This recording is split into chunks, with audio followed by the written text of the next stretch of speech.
but it was okay.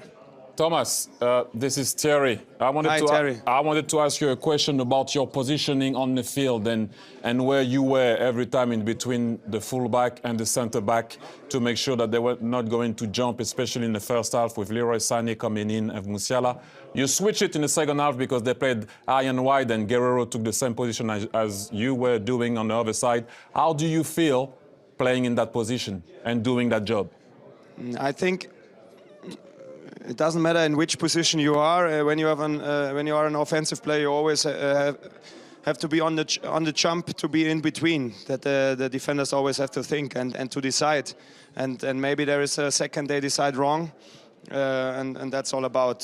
So you always have to come to the edge.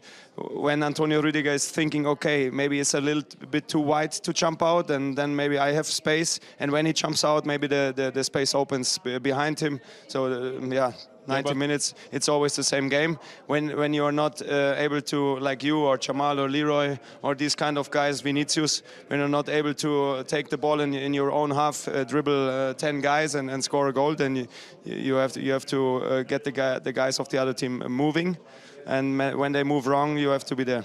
That's my point, because on the penalty and on the first goal, you knew Leroy Sané was high and wide. You could have controlled that ball, you let it go, because you knew you were going to give him time in a 1v1 situation, and him being on the other side, because in the first half it was on the left. And then in the second half also, I like the way you went behind the Real Madrid player to receive that ball for the second goal, on the penalty. Then you drove forward to release that ball this time to Musiala. So I just wanted to say, like I always said, how great of a player you are and how you use your brain in any situation. So well done.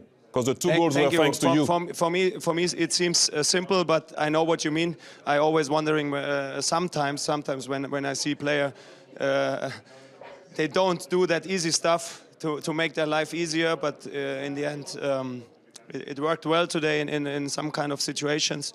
Yeah, but 2-2 is not what I want. Thomas, a few months ago, you were very passionate in an interview, I think, after you lost at Bayer Leverkusen. Yes, right.